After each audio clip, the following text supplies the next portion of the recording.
Mommy, why is the sky blue? Why is it Pluto a planet? Is the Earth really flat? Why do giraffes have such long necks? Why does poop float? Are Botswana and Mozambique near each other? Are Glenn Close and Meryl Streep really the same actress? Are you tired of answering people's inane questions all day? To keep you from wasting the dwindling time you have left on this dying Earth, filling the information void left by our crumbling education systems, April Technologies brings you our light-speed search engine. Fuck if I know. Fuck if I know uses. SEO, safe search, Mommy, why would I ever use Google? Fuck if I know. Recorded in Round Rock, Texas, in front of a live teleconferenced audience, it's the What's Update with Xander Quation. Season 3, Crackpots, Karens, and Robber Barons.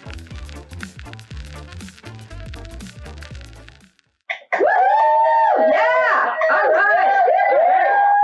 Hello! Welcome to the What's Update. I'm Xander Quation. Let's get started. Once again, we're kicking off the show with some fun news with our ongoing segment, Good On Ya. You. Aladdin's Jafar has left the stage. Jonathan Freeman, the actor who first voiced the villain in 1992's Aladdin, has decided to pass the baton on a character he portrayed in one capacity or another for 30 years. After the animated movie, the 71-year-old Freeman continued to voice Jafar in a variety of projects, including the Kingdom Hearts video game series. After portraying Jafar in hundreds of shows of the Broadway production of Aladdin, which he originated in 2014, Freeman passed the Cobra staff to Dennis Stowe after his performance on January 23rd. From here at the What's Update, we'd like to say thank you to Mr. Freeman and wish him a fond bye-bye. From fictional Agrabah to the real Middle East, an excavation by archaeologists of a Bronze Age and Iron Age settlement in Oman unearthed a 4,000-year-old stone board game. The joint Polish-Omani venture found the game near the village of Ain Bani Saida in the northern Hajar Mountains, Kumya Valley. No one knows how the game was played yet, but as soon as they do, I'm sure my mom and her extended family will try to cheat on it at Thanksgiving. Hey! As if we needed more problems. Hey! And do we really need the ancient equivalent of Jumanji or an Ouija board to be activated? Haven't we learned anything for the past 2 years? Really not. Jesus. No. Not even a bit. It's like every year we're trying to one-up the last one. Like we're trying to speed run the apocalypse here. It's not about the best time. Now, while we're still on ancient civilizations, Chief Kicking Down is at it again. After purging them from tribal enrollment, cutting off educational aid, health services, and financial stipends, the Nooksack Indian tribe is attempting to evict 306 people from tribal housing in the middle of Washington State's freezing winter. Nooksack leaders say the 306 residents, including 37 elders, are descended from a tribal band based in Canada, and none of them had direct ancestors who were included in a crucial tribal census that was undertaken in 1942. This is a pretty crappy situation, made a lot worse by the image I now have stuck in my head of a crowd of Native Americans yelling, "Go back to Canada, you dirty colonizers!" We're not setting new lows, we're just trying to match them. A wave of anti-feminist misogyny is sweeping South Korea. Despite women making up less than 20% of national lawmakers, only 5.2% of the board members of publicly listed businesses, and South Korea having the highest gender wage gap among wealthy countries, young South Korean men are convinced that they are at a disadvantage. Personally, I think they are at a disadvantage, because they're competing with these guys for the ladies. You know, BTS knows the score. Women. No. All the hate, all the things about them, no. They got the right idea. They know the score. Women, if you can't beat them, join them.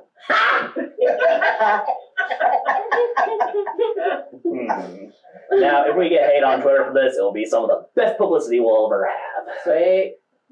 Now, speaking of the ladies, a lot of people have been drinking during the pandemic. Yep. But a new study shows that the problem is affecting women far more than men.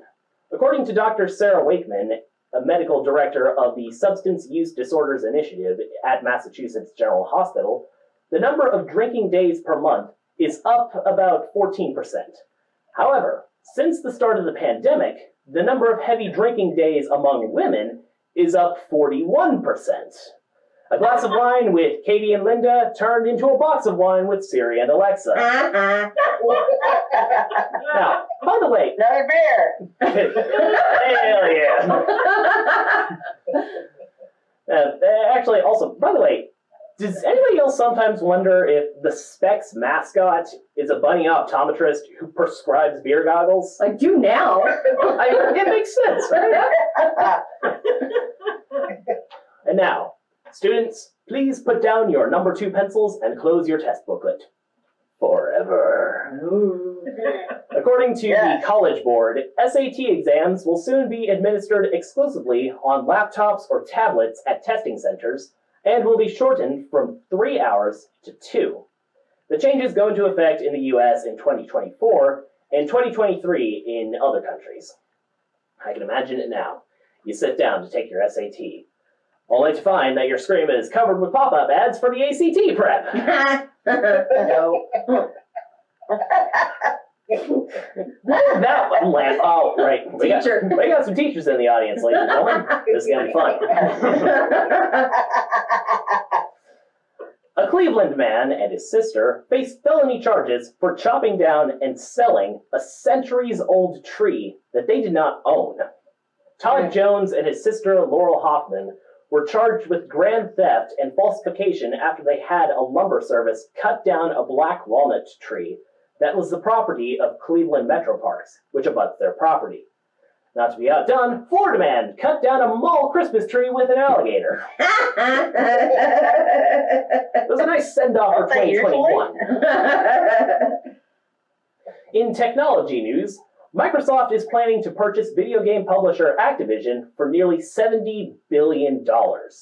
This deal would put Microsoft in control of Activision's vast array of gaming titles and network services, and give them an impressive foothold in the gaming market, from their own consoles to PC gaming, all the way down to common smartphone games. Microsoft is also framing the acquisition as a way to get a foothold in the metaverse, a new investment by tech companies in augmented and virtual reality technology. It seems almost fitting that they're having to pay extra to Activision to get content that should have already been in production. And when asked for comment on the deal, Microsoft higher-ups responded, "Ha, that's not how you do microtransactions. This is how you do microtransactions." You're getting all the Xboxes of the alphabet coming soon. Alright, folks, it is time to grab your tinfoil hats and strap in. Some investors in cryptocurrencies are rethinking their investment plans after a recent cratering of the markets, while others say they are in it for the long haul and that the markets will rebound. According to CoinMarketCap, cryptocurrencies from Bitcoin to Ethereum to other niche currencies, after reaching an all-time high in November of 2021, have lost almost half their value, almost $1.35 trillion globally. Wait. You mean that all of a sudden, the imaginary money used by Russian mobsters and heroin dealers on the dark web has lost its value? I'm shocked. I could die from the amount of surprise I had. Oh my god. I was so surprised. I was surprised. How bizarre. No singing. Come on, it's for the Gen Xers. Continuing the recent spate of conservative book banning initiatives, Tennessee's McMinn County School Board just voted to ban Art Spiegelman's Pulitzer Prize-winning graphic novel, Mouse, from all of its schools, citing the inclusion of words like goddamn. You know, because kids that have to deal with active shooter drills are going to be scarred for life because of the word damn. It's true. Furthermore, they objected to certain naked pictures of characters. Cartoon wieners on cartoon characters. Cartoon characters who are mice. in concentration camps, tossed naked into gas chambers to be murdered en masse, murdered for being mice that are metaphorical for Jews. That tracks. Mm-hmm. We're off to a great start in 2022. Ah. Taking to Twitter, author Neil Gaiman weighed in, saying, "There's only one kind of people who would vote to ban mouse. Whatever they're calling themselves these days. Wait, what are they called? Tennesseans? Tennesseeites? Tennis shoes? Oh, wait, I got it now, I got it. We call them Nazis." Yeah. Apparently, when he's not being a shill and an apologist for Vladimir Putin, Fox's Tucker Carlson likes to think deeply, at least 2 knuckles deeply, about how sexy M&Ms are. On Tucker Carlson tonight, the Tuckwit whined that the candy mascot's latest redesign is a woke conspiracy, saying, quote, "M&Ms will not be satisfied until every last cartoon character is deeply unappealing and totally androgynous. Until the moment you wouldn't want to have a drink with any one of them. That's the goal. When you're totally turned off, we've achieved equity. They won!" Now, after this, we're just going to refer to old Tuck Boy as Peanut from now on. Because he definitely wants to get inside that M&M. Oh, damn.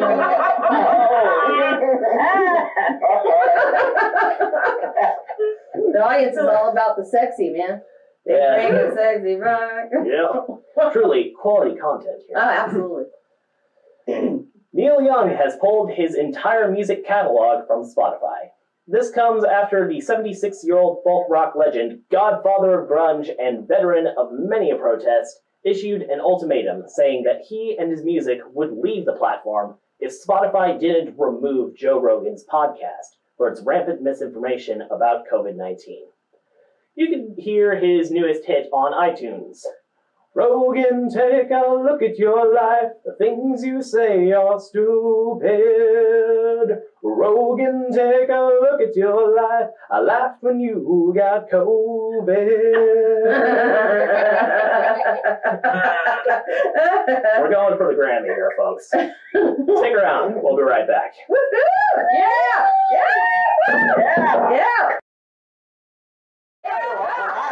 Okay. Welcome back. Dr. Seuss, Mr. Potato Head, Big Bird, M&Ms, Minnie Mouse.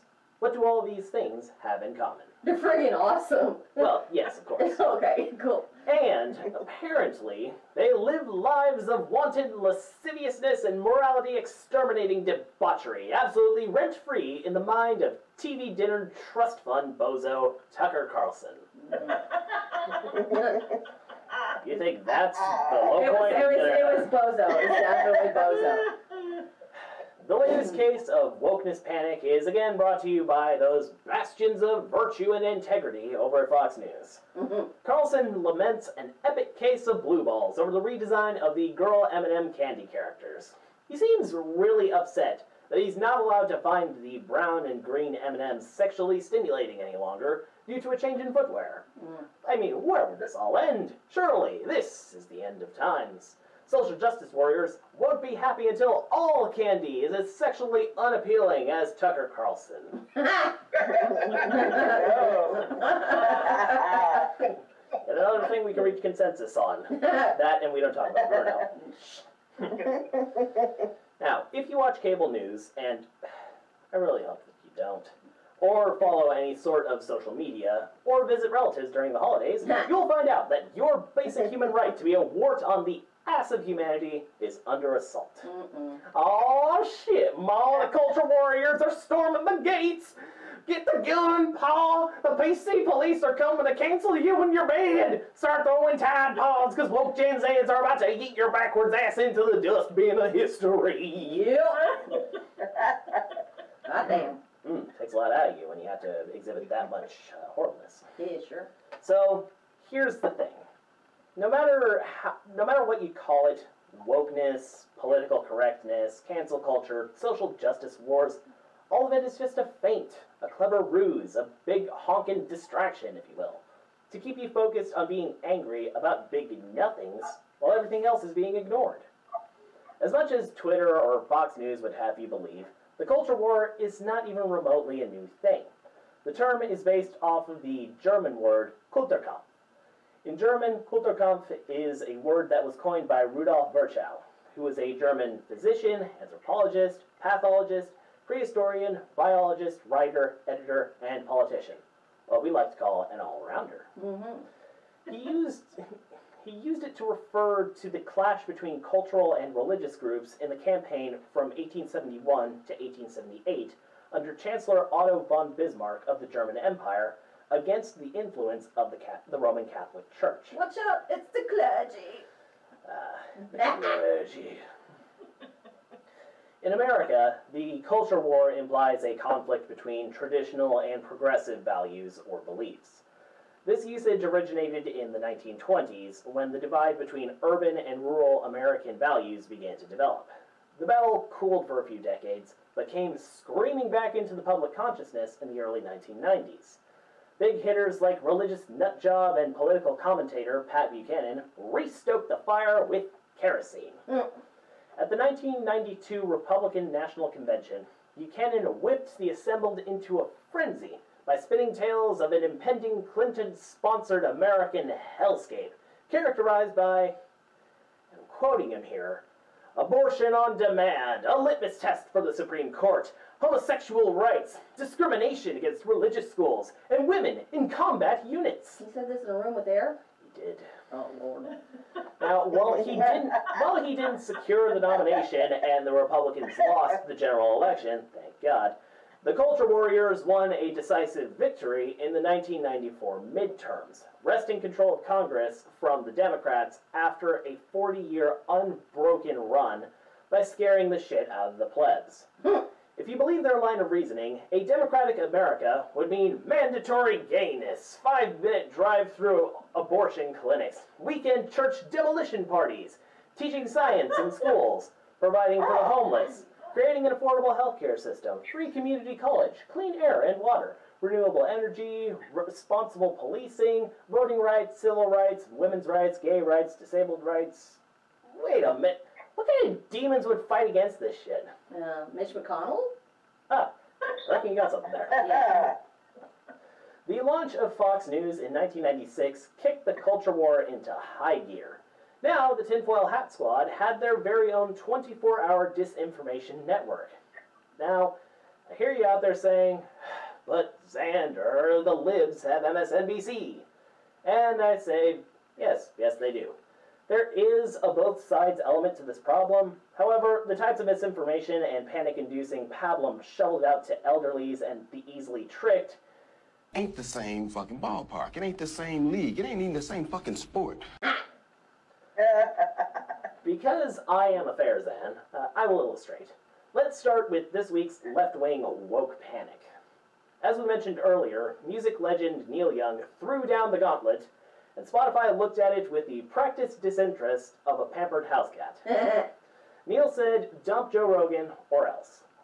Almost immediately, the cancelled Spotify hashtag started trending. People proudly value signaled their defiant drop of the streaming music service, although the value they were signaling was Clarence Isle. All of a sudden, everybody from wrinkled boomers to fresh-faced zoomers found a new hero in an ancient Canadian hippie holdover that hadn't had a verifiable hit since the late 80s. In relatively short order, another ancient Canadian hippie holdover, Joni Mitchell, also joined the fray. Damn, 2 hippies in 1 week. Devastating. That'll show them. Yeah. Now, let me make it very clear. I'm not supporting Joe Rogan in any way, shape, or form. He is one of the many right-wing shitheads gleefully spreading misinformation and hate.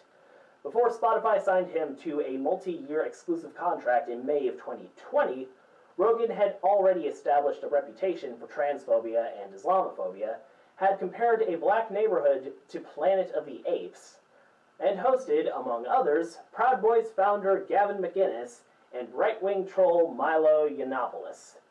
Spotify knew what they were getting into to the tune of $100 million. So it really doesn't matter how many artists or customers rage quit Spotify.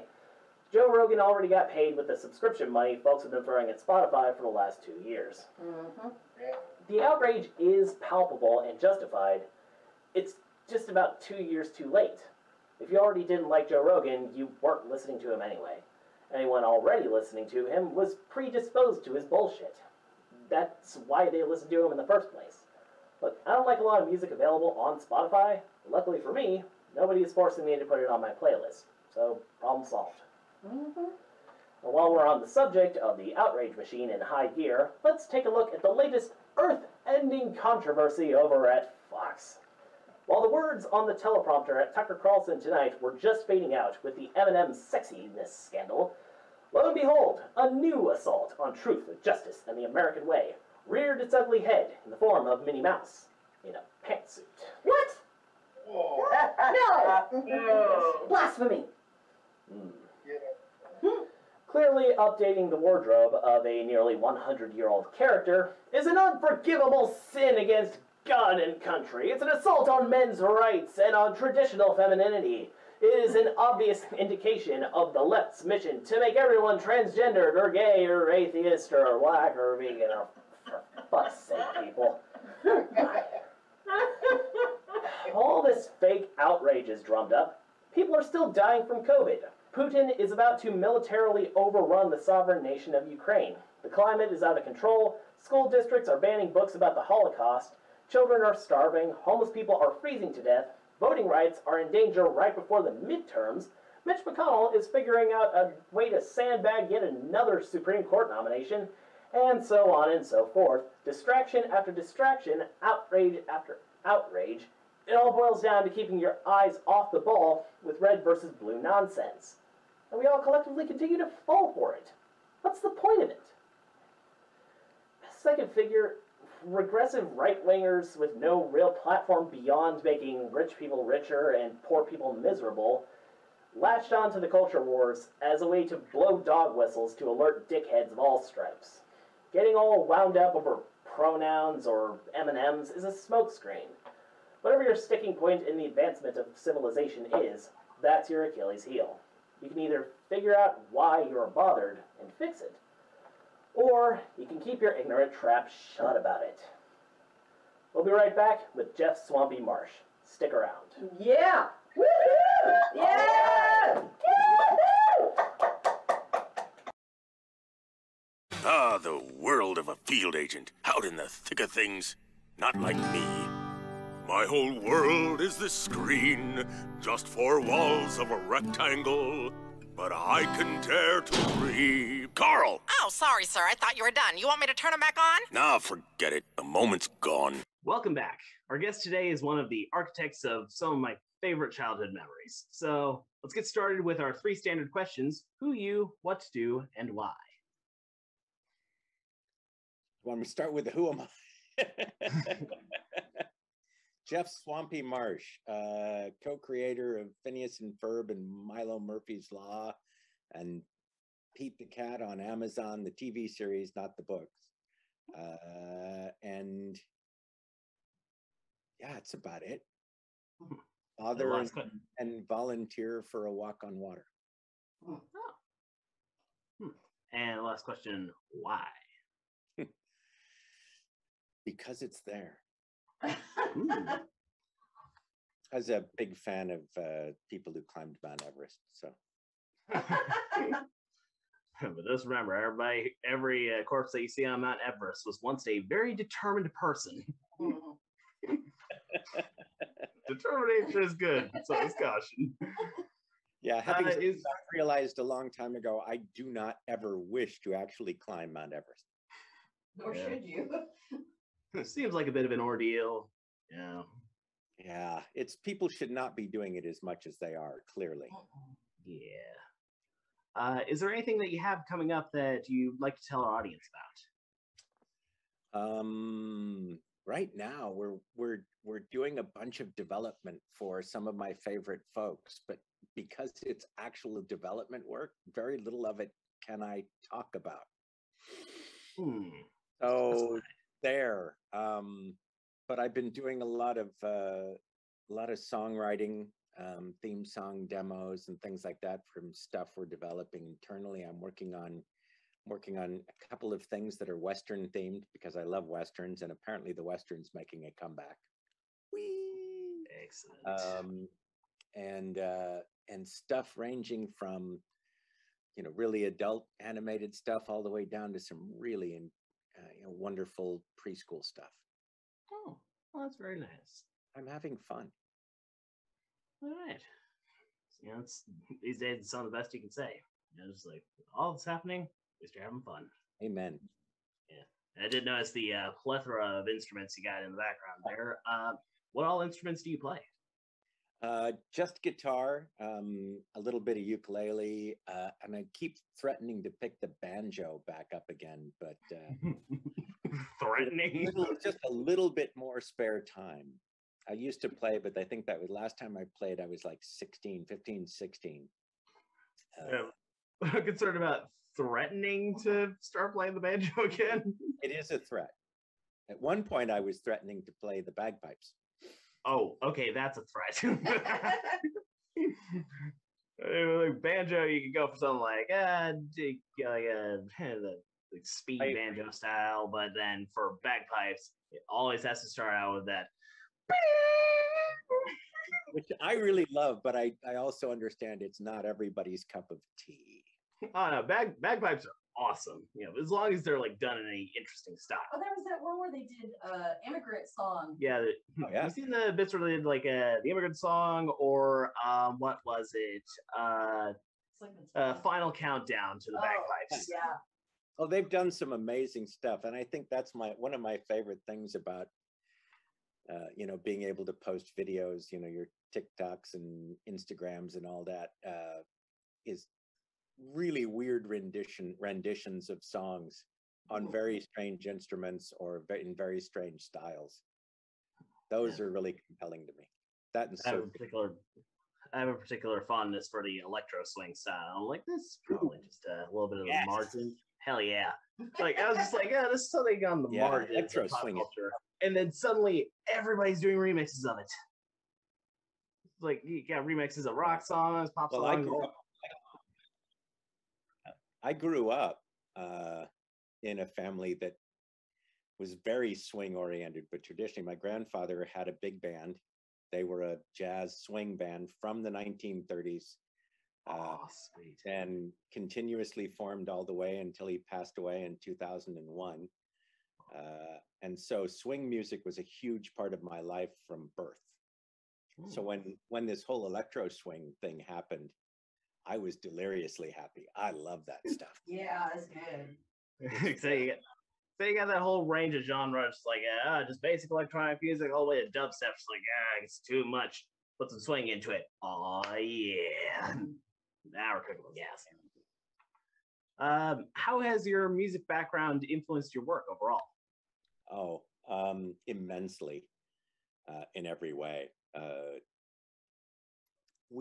When I first started writing, which was on Rocco's Modern Life with Dan Ovenmeyer, which is the show we were actually working on when we created Phineas and Ferb. Wow. We got to the end of the first episode we wrote together, which was the Wallaby of the West on Rocco's Modern Life, and we'd finished everything. We got done early, which almost never happens in animation. We'd written it and storyboarded it, and we had time left over. So we just went, let's write a song. And so that was the first song we wrote together, The Ballad of Rocco, which was just a blast. And we started writing a song for every episode that we wrote together, which drove Joe Murray crazy because songs are kind of hard to do, but Nickelodeon loved it and we had a blast doing it. So Phineas was created at that time with music in mind. We didn't realize when we sold Phineas that we'd be doing one song per episode, but that was actually a request by one of our Disney executives. After we did our first pitch, we played Gitchy Gitchy Goo. Oh, and the executive said, "That's fantastic. Who wrote that?" And like, we did. I said, "Can you do one for every episode?" Like, absolutely. So now we've written somewhere over 400 songs. Wow. Between Phineas, Milo, and then I kept writing on Pete the Cat. We've recorded with some of the most amazing musical talent. I just Pete the Cat. Actually, our cast originally was Elvis Costello, Diana Krall, Don Was, who's the bass player for Was Not Was, but he's also the producer, music producer for like the Rolling Stones and Bob Dylan and the B-52s, Dave Matthews, KT Tunstall, Elle King. We had them all coming in and singing and doing voices with us. So music is a massive part of my life. And I tell people, I think I'm physically incapable of doing a show that doesn't have a very strong musical component to it. Yeah, and considering the people you've been able to get for these sorts of things, like pretty much Bowling for Soup and Weird Al Yankovic, the fundamentals of my, or some of the fundamentals of my music choices, and you got both of them from main titles of two of your biggest productions. Yeah. So we've written songs with Bobby Lopez, who wrote, Avenue Q and Frozen with his wife. Written songs with Mike Stoller, Lieber and Stoller, who wrote "You Ain't Nothing But a Hound Dog." Oh wow! I mean, we've gotten to write songs with amazing people. Jeff Berry, John Berry, one of our board artists. His dad is Jeff Berry. He wrote "Tell Laura I Love Her," "Going to the Chapel," "The Do-Run." Oh man! Wow. He was one of the producers for the Monkees. I mean, life's been really, really good to us musically. So I gotta ask, how did you get in contact with all these people? And think you can send some of them on my way. We don't have a lot of music guests on the show yet. We tend to, when you run into people wherever you are that are your musical heroes, you just tend to ask. And you'd be surprised how many people actually say yes, because cartoons are fun. Everybody either has a child or a grandchild or a niece or a nephew.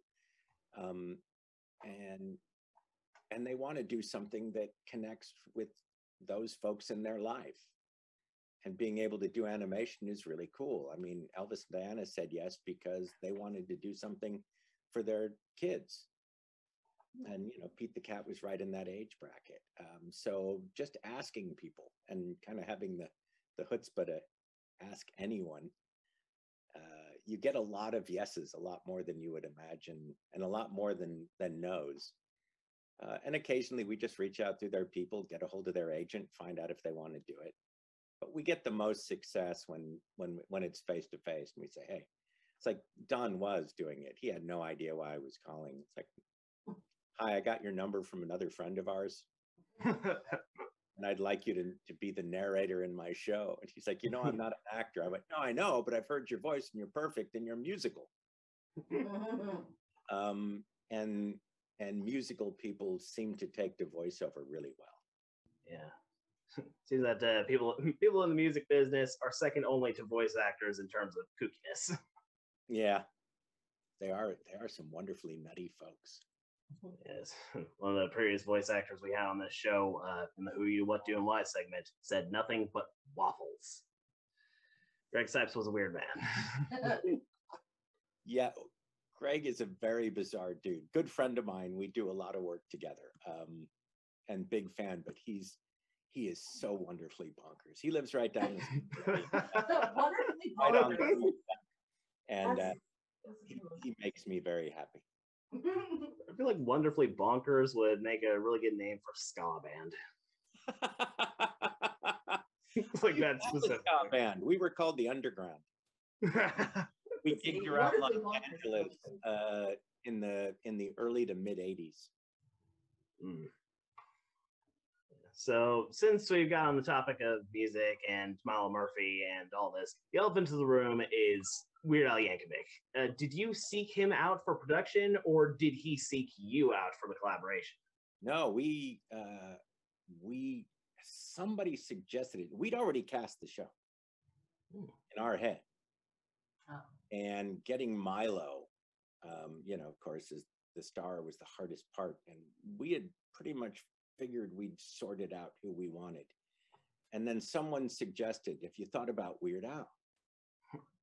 And I was the one who was, I've been this way a few times. I'm like, we're not reading any more people.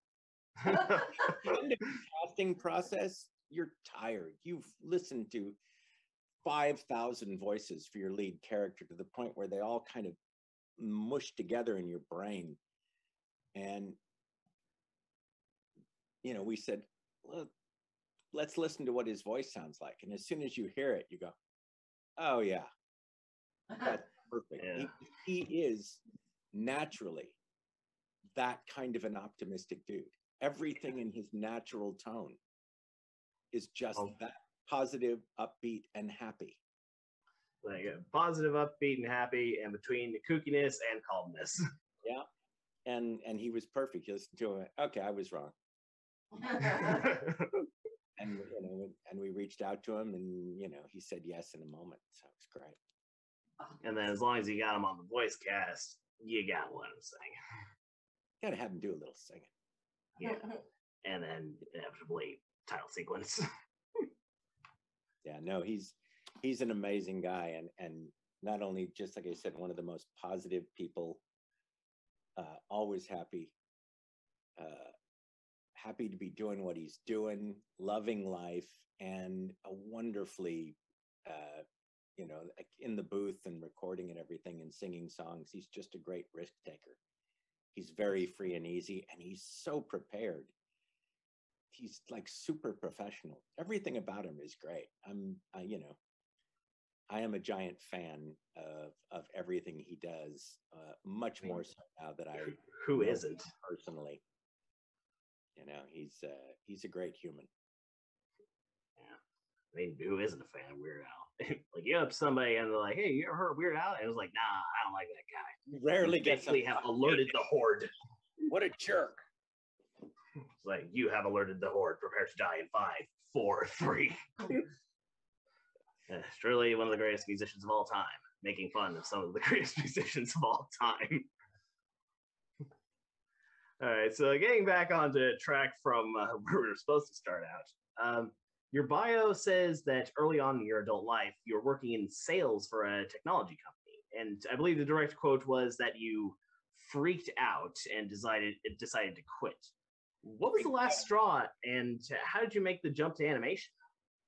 You know, I had ended up in the computer industry very early on, and it was just something that I didn't seek it out. Somebody asked me if I wanted to do it, and it was a really great job, and I started getting paid really good money, and I got into the marketing department, and things were going financially really, really well. And I came home one day after a particularly successful day. We'd sold a big contract to a large company. And it was, you know, the thing that kind of made the little company that I'd moved over to help build. Not my company, but I just was an employee. And I got home and thought, I should be really excited. But I was like, eh.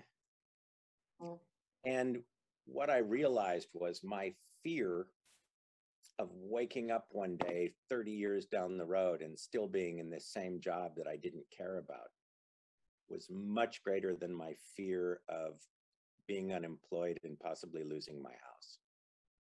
Wow. And so I quit. I literally called up and said, I'm not coming in tomorrow. Wow. And they said, are you sick? Or it's like, no, I'm just not, I'm done. I'm not going to do it, because if I don't tear the Band-Aid off, I'll keep doing this. And I had a friend who'd seen my drawings, because I've always been drawing. And I used to make up all the sales postcards. I'd do all the art for everything. He said, I've seen your work. You should get a job in animation. I'm like, I have no idea how to do that.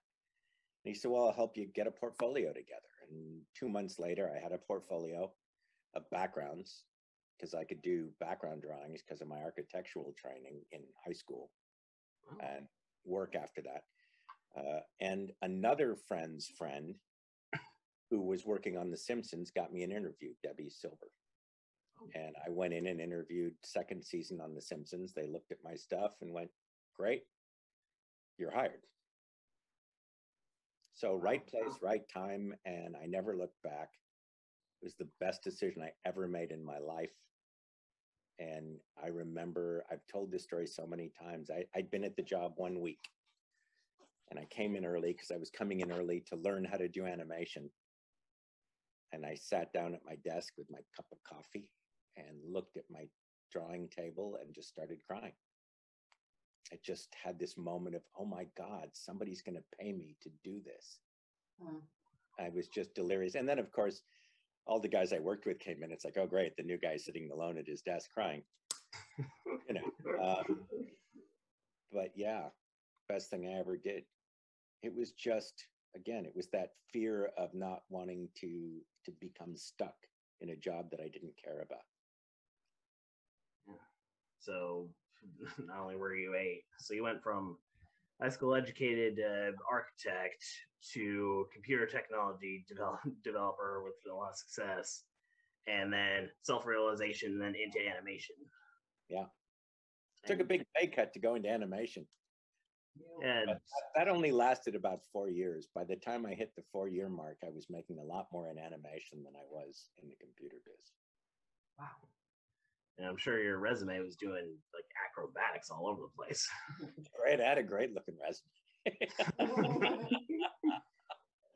But I've always said, I don't think I would have been as successful in animation had I not gotten into it when I did, because all of the stuff that I learned before and all the other, and my list of jobs is comically diverse and long, to the point where I know people have told me, folks have assumed that I've been lying about all the jobs I've done.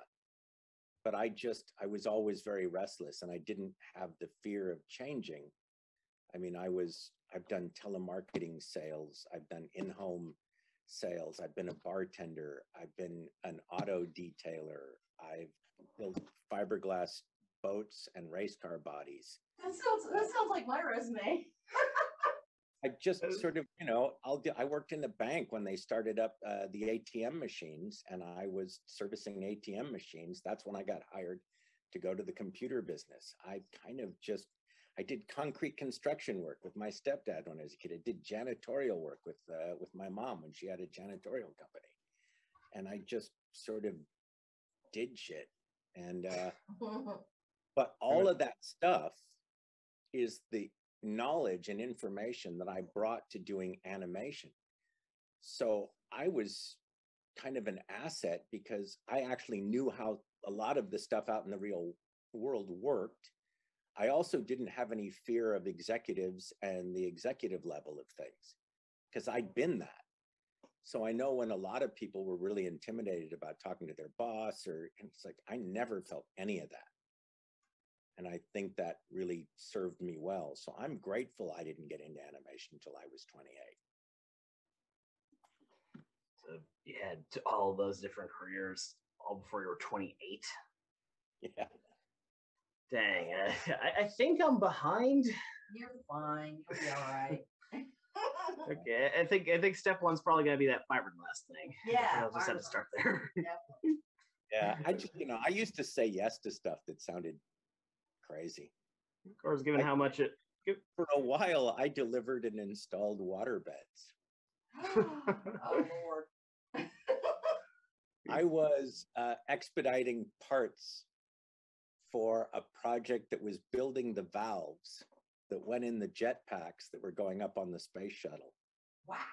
What? Because I could read plans, I was literally going and picking up parts and moving them from one subcontractor to another for a company called Hydraulics Research. And it was just something I did for about 3 or 4 months before I went to England to bum around Europe for 3 months and ended up living there for a year, detailing cars and working at a nightclub. Dang. Of course, I imagine when you're toting stuff around for like NASA and valves and stuff, they'd be like, aren't you a little young to be bringing valves from one place to another for NASA? And just like, yes, I am. Actually, I think their comment was, aren't you a bit of a long-haired hippie? Yes, I am. Yes, I was a long-haired hippie. So actually, with all that experience, I guess it's no surprise that a lot of Phineas and Ferb came out with like a long musical-based construction sequences. Yeah. See here, just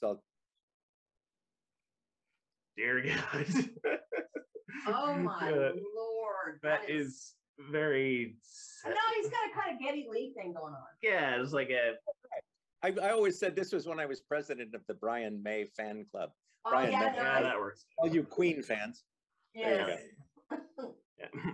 All you Queen fans, otherwise known as anybody with a brain. Sure. People who like music. Yeah. Back onto the bit where you moved to England and became all that.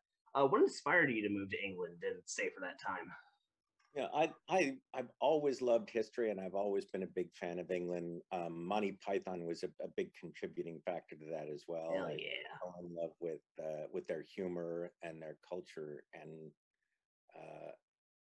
the guy I was working with at the time, we were up late one night, just hanging out, and he was like, we should go to England, and I've got, he was from England. We can go stay at my mom's house. We can bum around England. We can go to Europe. And I'm like, great, let's do it. When?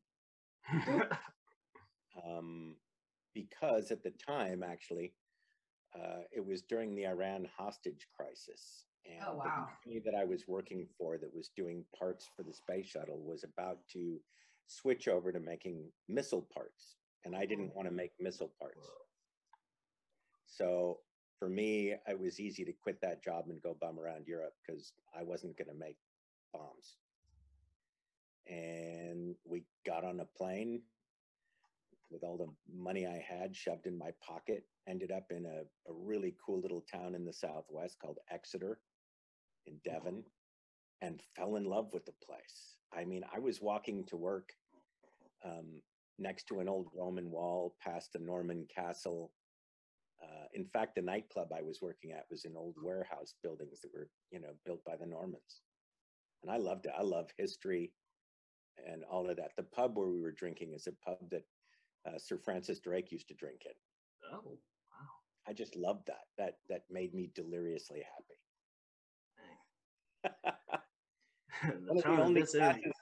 One of the only classes I took in college, because I was in college for a little less than a full year, before I dropped out, was history of England. It was one of my favorite teachers.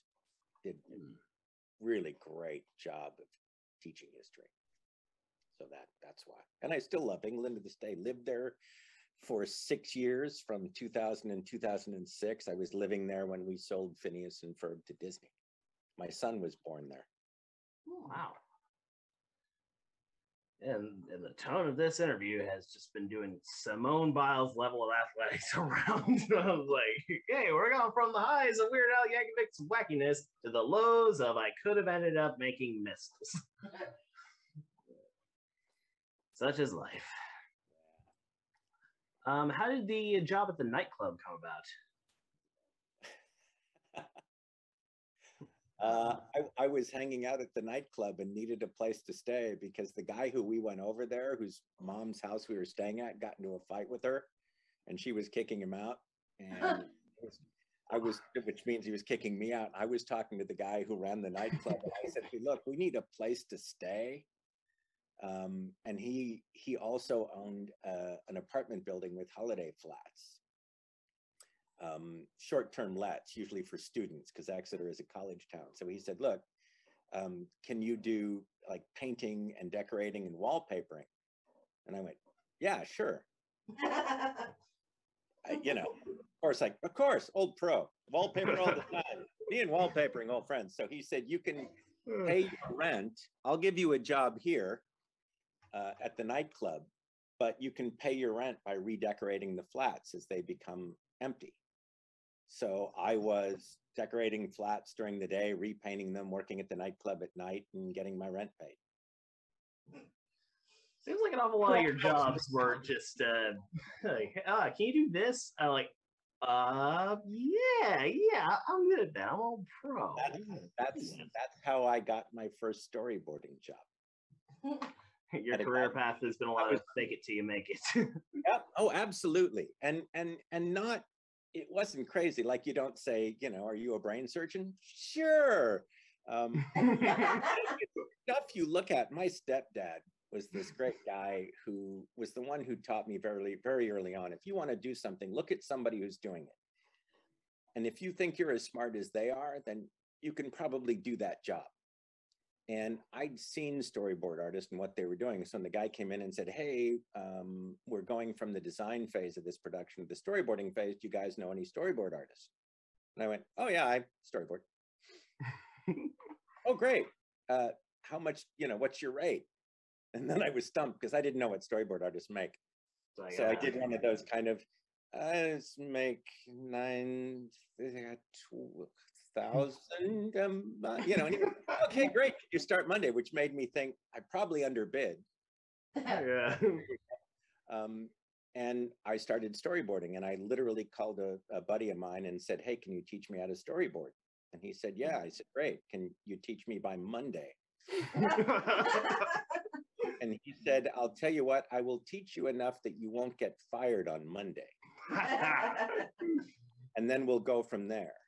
And he actually had some really simple suggestions that kept me going and allowed me to learn. And fortunately, the show that I was on was not this big high profile show. So if I failed, but he was the one who kind of taught me, look, start by just looking at other movies, live action, animation, whatever it is that you like, that fits what you're doing.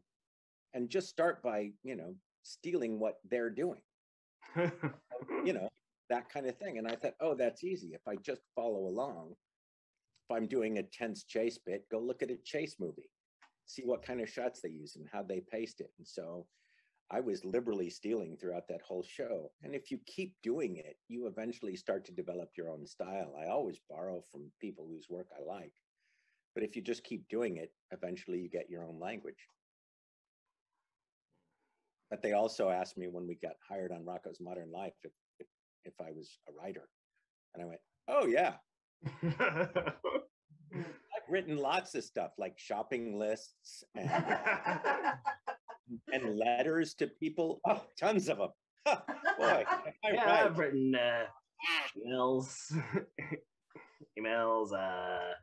the spare sticky note. I'm really good at those. Yeah. Nailed it. Find out just that a lot of writing is like, okay, just put a lot of ideas on sticky notes and then somehow put it together. It's like, oh, I actually can do that. Well, I must say, I have a lot of respect for people in the animation field. My dad was an animator when I was little, and he learned to draw to avoid getting in trouble in church when he was a kid. So, you say that you're a mostly self-taught cartoonist, or did you have little bits of experience along the way that eventually got into that? Oh yeah, I can do that. I mean, I've always drawn. I started doing cartoons when I was in first grade and just kept doing it. Sadly, I never really got along with my art teachers. I tried taking a couple of art classes in high school, and I walked out of one and got thrown out of another.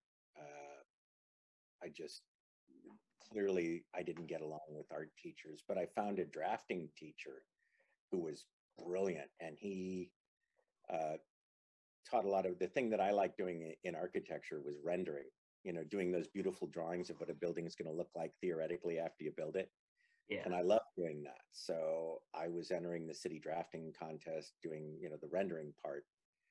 And so by the time I got to animation, doing backgrounds, I'd always been drawing my little characters just for me and friends, and doing logos for people and stuff, and birthday cards for folks and whatever. But I had this great perspective skill.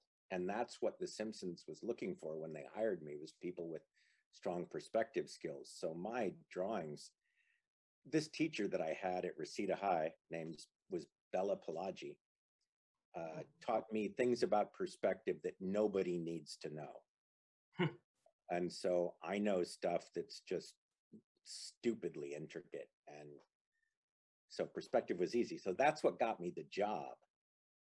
And then while I was there, I just watched what everybody else was doing. I used to spend my lunches going, hey, can you teach me what that is, what you're doing? How do you operate the camera? What's timing? What's layout? What's storyboarding? Show me how to do it. and just kept practicing. But it was because I had so much time invested in doing my own drawings from first grade all the way through that all those skills came pretty easy to me. Do you happen to play Dungeons and Dragons? Because this sounds like just a little bit. Because this just sounds like Jack of all trades for bards. No. Okay, have him tell you about his character. Okay, as soon as anybody says yes to this, I have to ask, tell me about your character.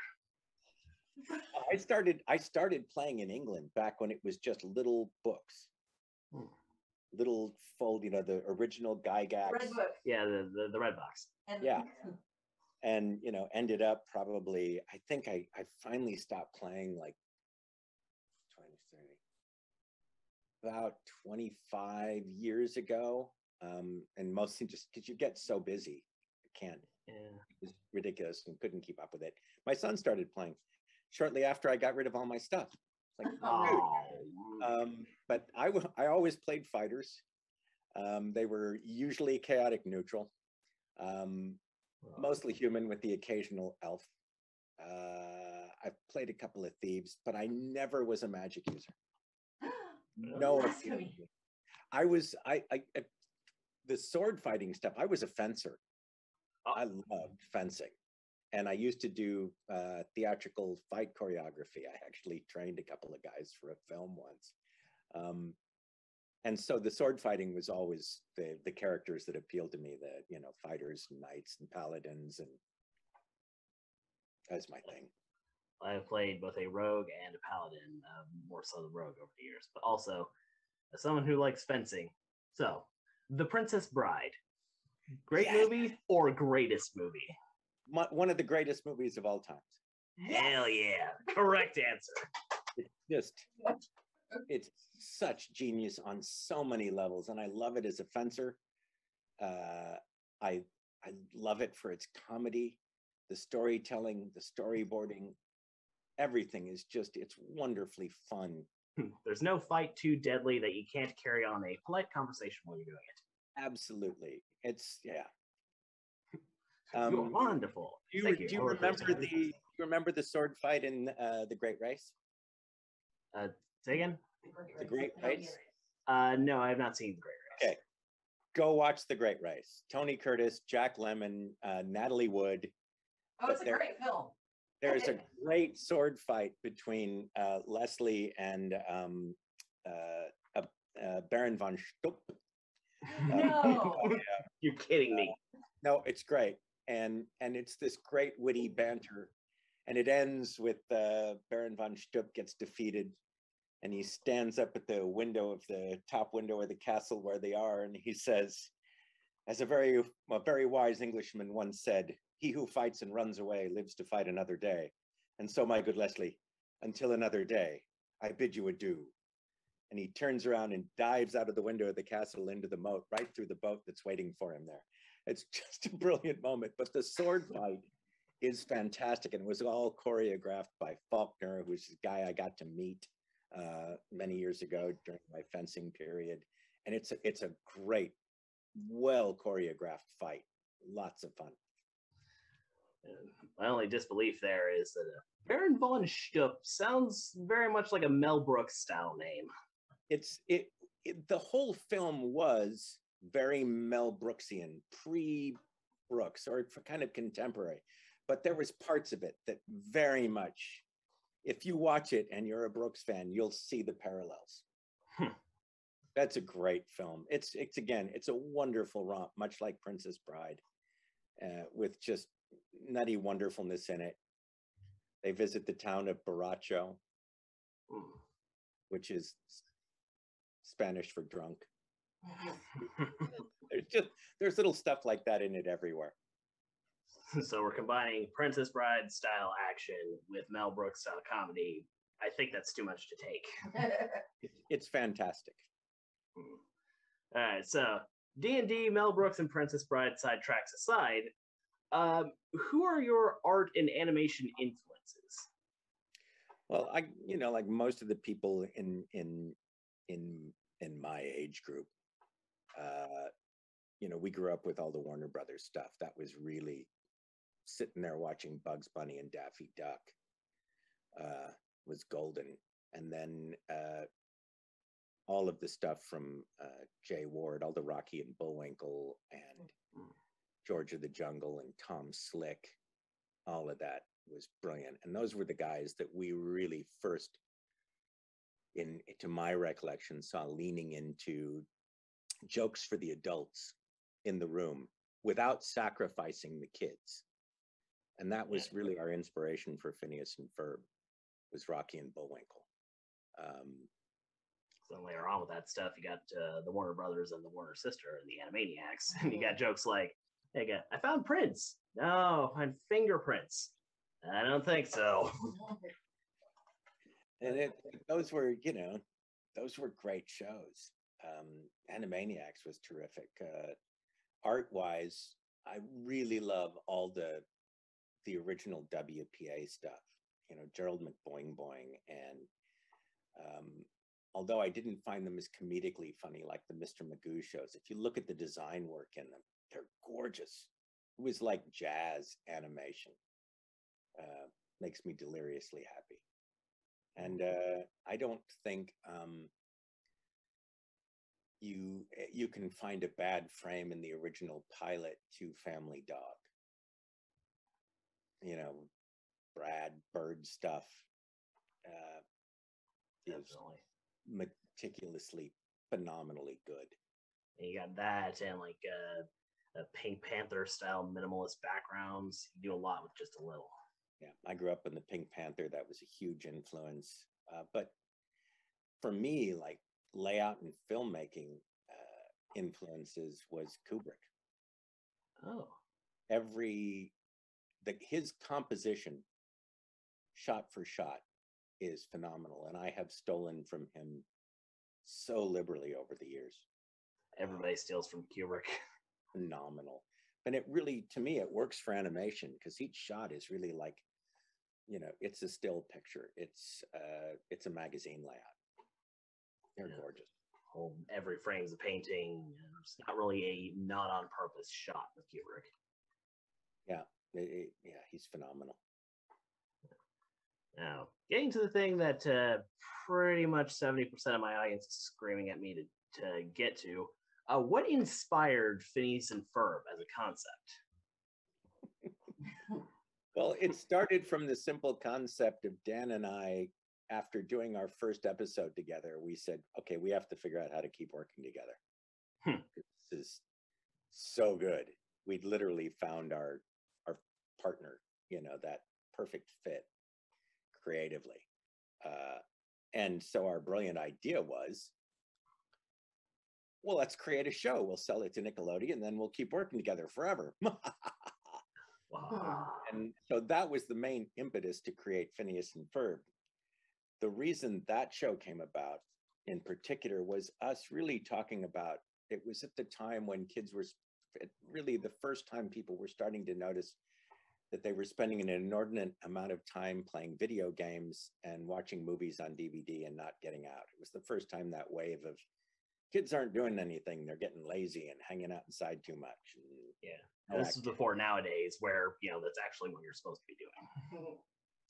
But we both, Dan and I, had similar upbringings. We had parents who encouraged us to do all kinds of stuff, making wooden go-karts in the backyard and mini bikes and putting on plays and rock concerts and building tree forts and all that stuff. We had access to tools and parents who went, yeah, do that.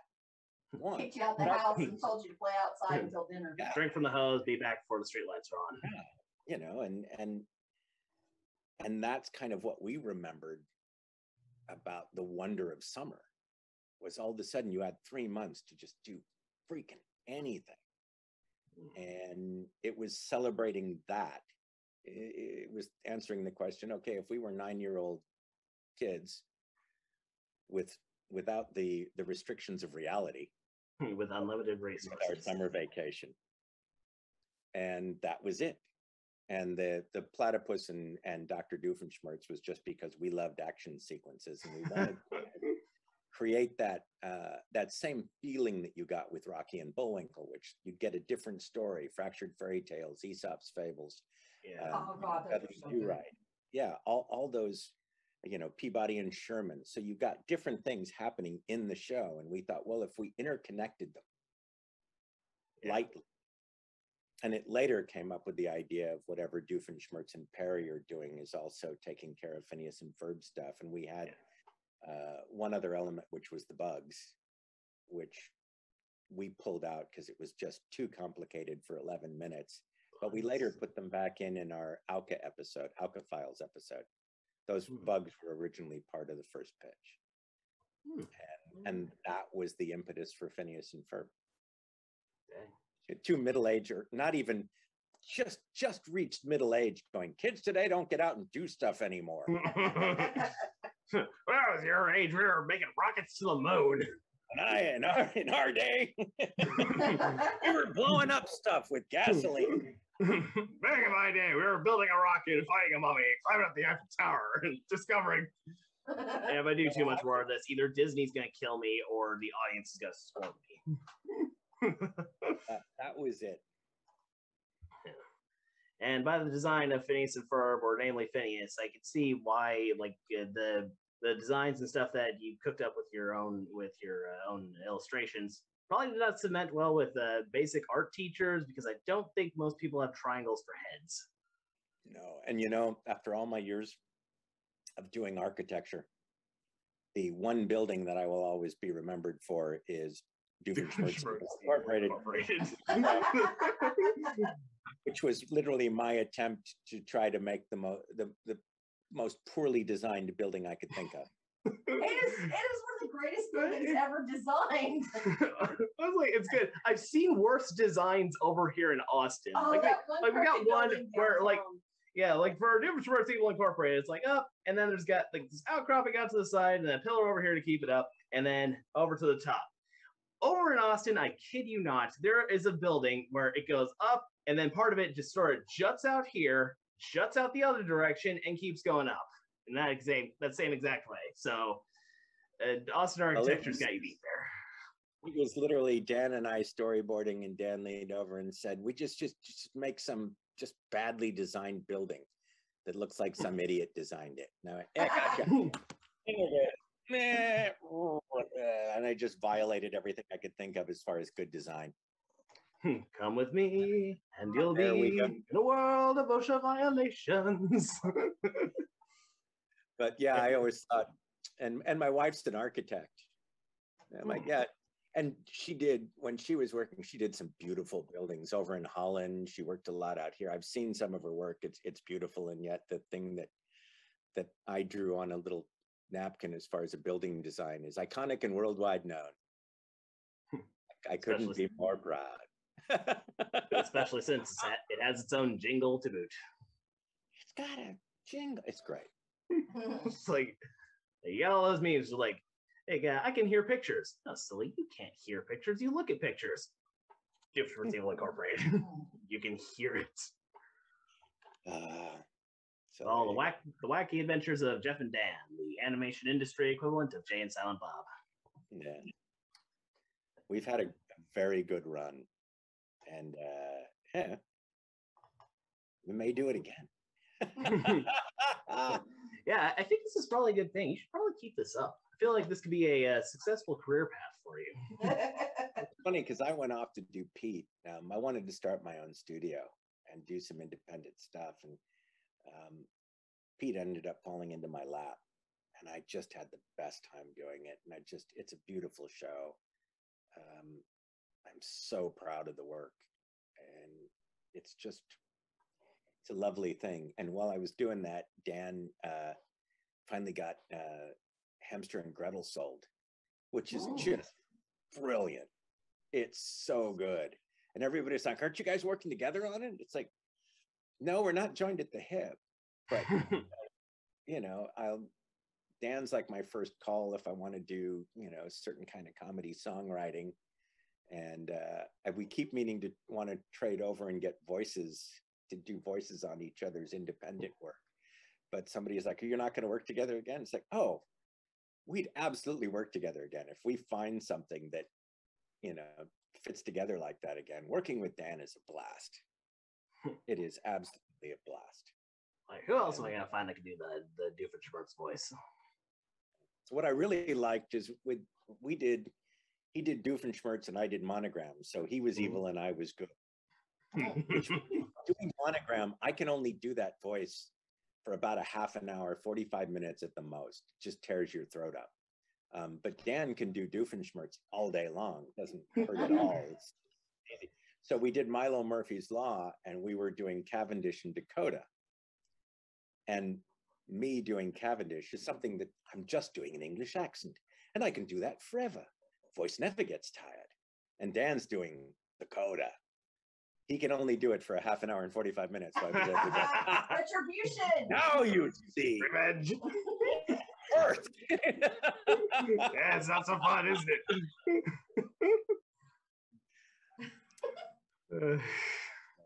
So, on a previous subject of you doing your own thing, I noticed that your production company is called Surfer Jack Productions.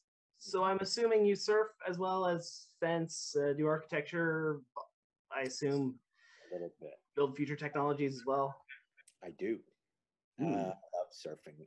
And in fact, tomorrow I've got an event. I volunteer with a group called A Walk on Water. And we do surf therapy for special needs kids and their family.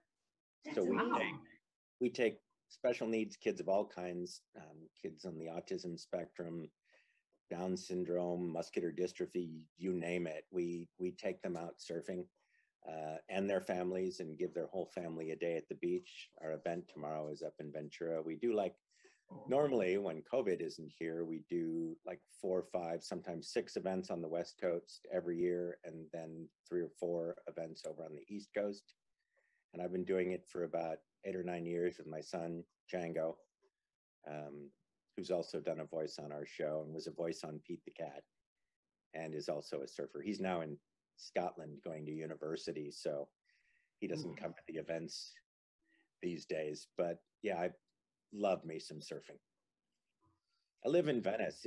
The ocean is literally like a 5-minute walk behind me. How did you get into surfing in the first place? Well, it starts when you're born and raised in Southern California. So at a certain point, you're kind of forced to learn it. I learned the first time I learned I was 6 on a vacation in Hawaii with my grandparents. And I surfed till I was kind of off and on till I was about 15 or 16. And then at the time, I was living in the Valley. I'd moved to the Valley. I was born in Santa Monica, but raised in the Valley. And the kind of the surf culture at the time got really territorial. It was the very height of the, locals only, Valley go home. And it got unpleasant. There was, fights in the water if they didn't think you were from that local area. And I quit. I just stopped surfing. It's like, that's not why I was doing this. And cut to 2006, I came back from England with my son to make Phineas and Ferb. And we were remodeling the house that I still had here in Venice.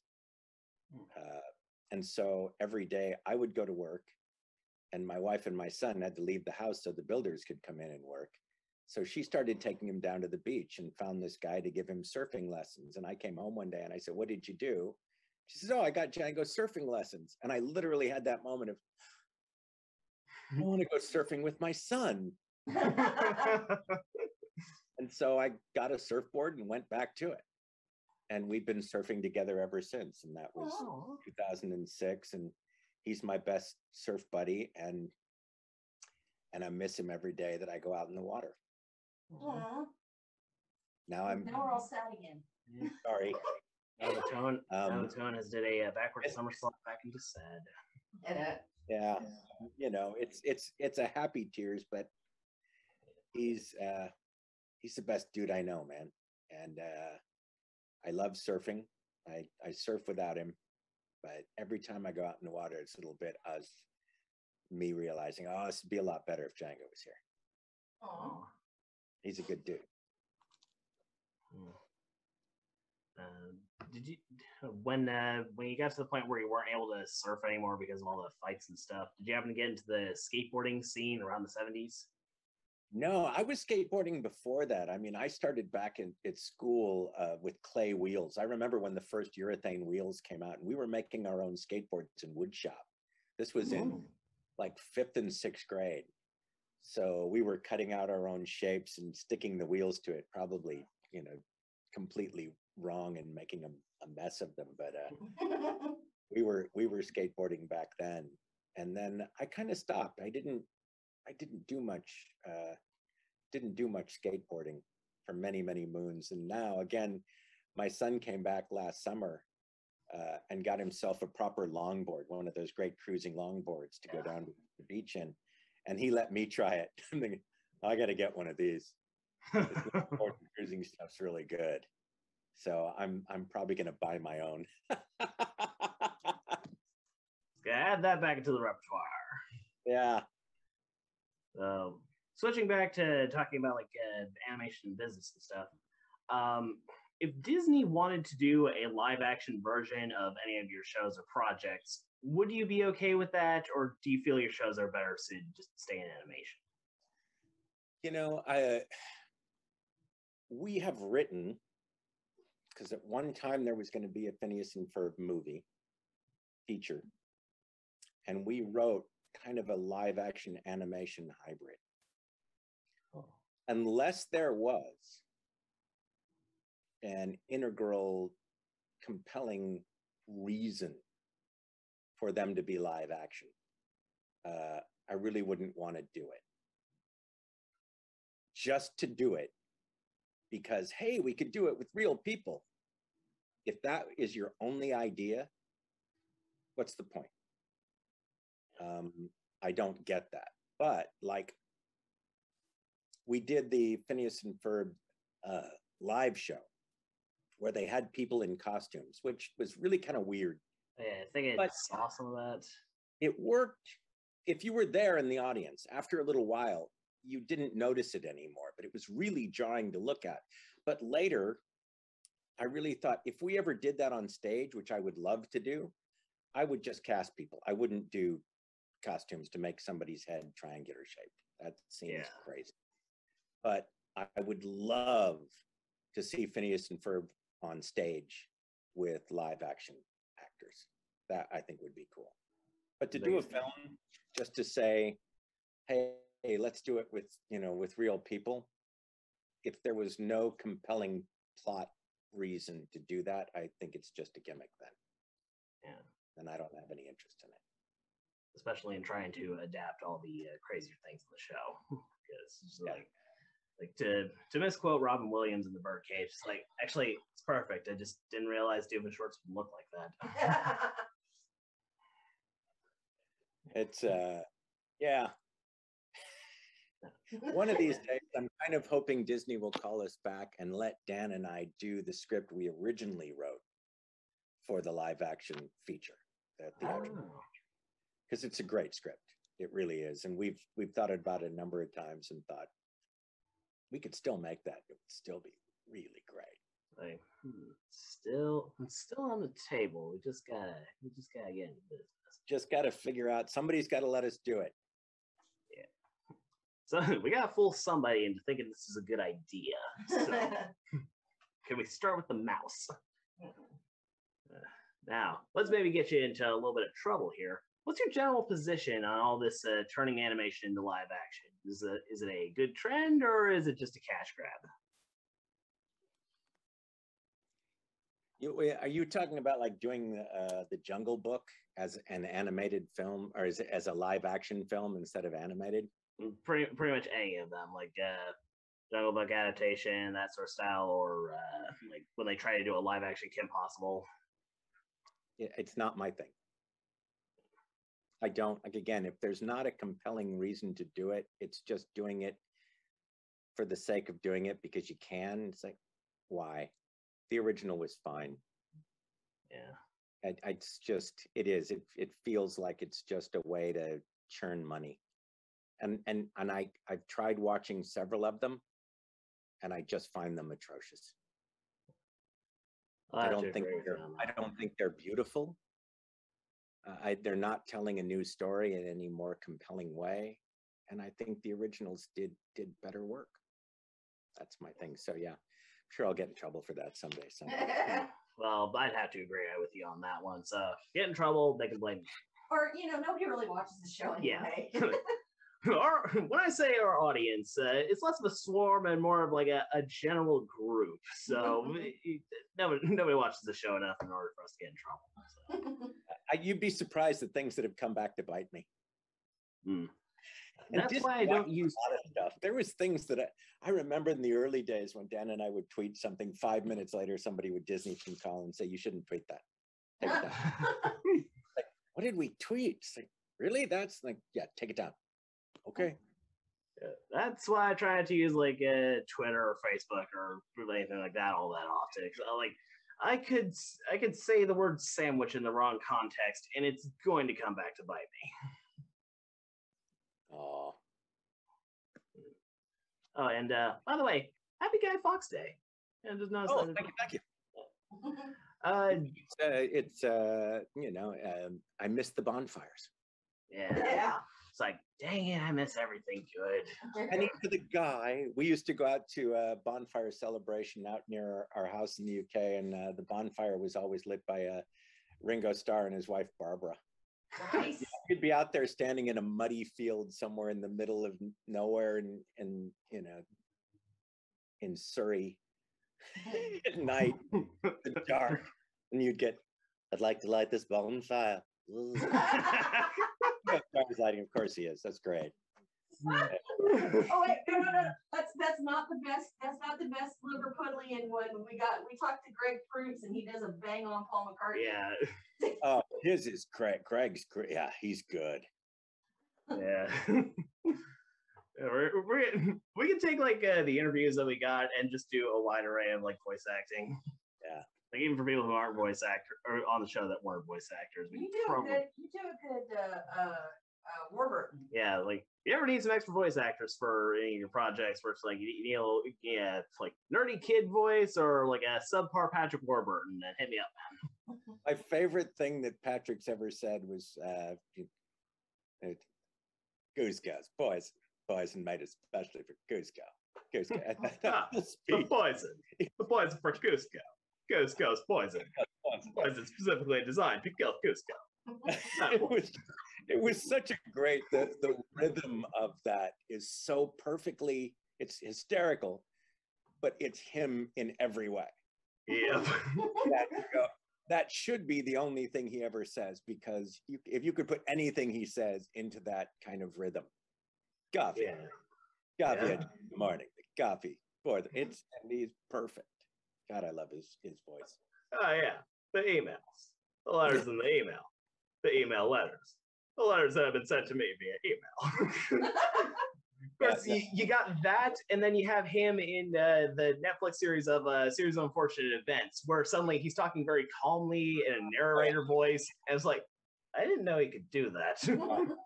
But then there was like one part in it where he was like, "Hey, the concept of shouting fire in a crowded theater is not usually a good idea, unless of course you need to make a quick escape. Fire, fire!" My name is Lemony Snicket. Just goes in and out of it. The difference between like the most stark and weird thing, this is kind of a long story that goes, well, so we hired Don LaFontaine to narrate the Beak episode. Don was famous as the guy who used to do "In a World." Okay. Time, in a land before time. And he was this icon, and he worked out of his house. Of course, nowadays you can really just get Bill Hader. Voice, he was great. And we got him to do this. And then about 3 months later, he passed away.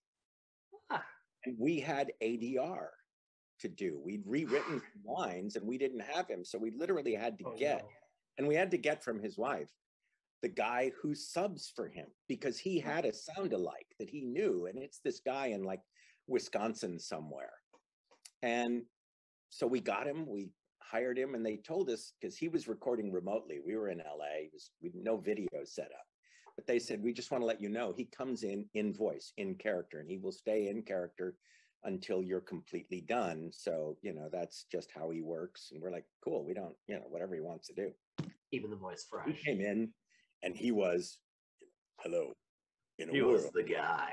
And he gave us all of that, and it was great. And at the end, they were like, do you have everything you need? Are you absolutely sure? And we're like, yeah, absolutely. We got, we're perfectly fine. Thank you so much. And the guy went, oh, thank you. Well, it certainly was a pleasure doing it.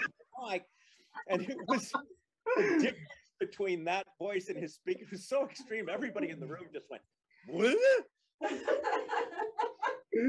It'd be like if you got finished with Patrick Warburton, it's like, okay, so do you have everything you need for the project? Is everything good? Yeah, we got everything.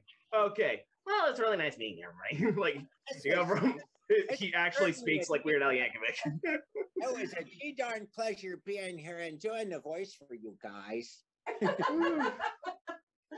Of course, nowadays, if you need any of the above voices, you could just get Bill Hader to do it. And, like for the Scott Pilgrim movie, just like, not so long ago, in a faraway land of Toronto, Canada, Scott Pilgrim was dating a high schooler.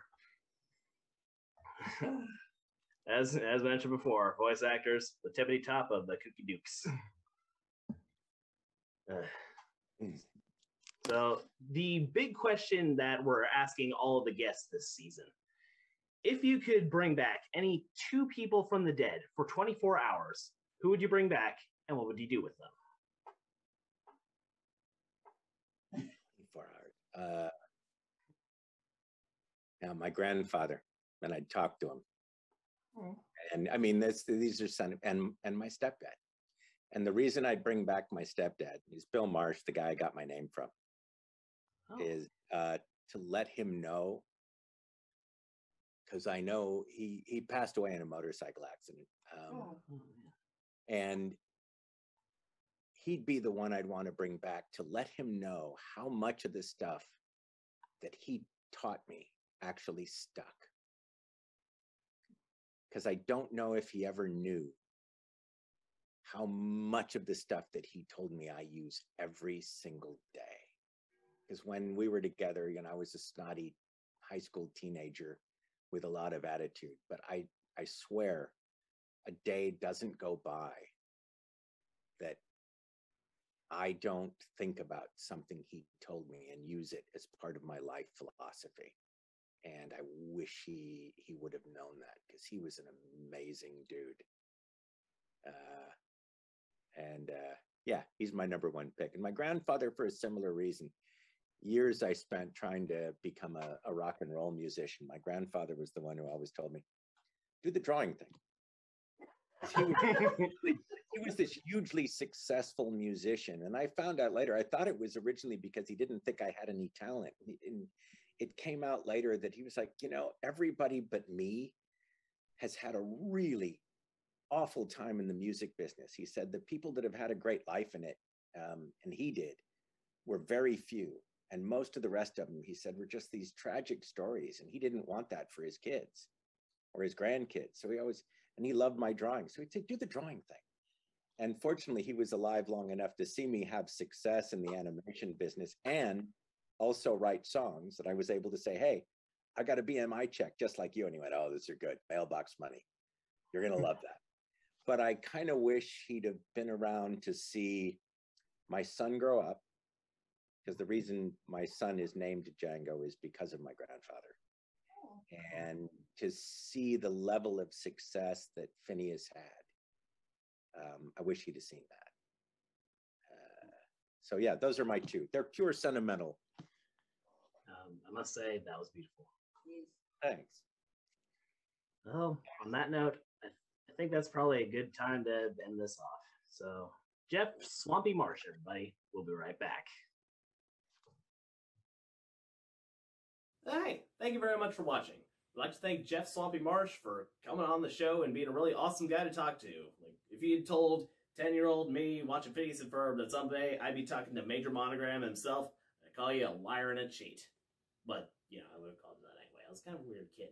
Anyway, if you like what you saw and you'd like to see more like it, be sure to like, share, and subscribe. And as always, it is what it is.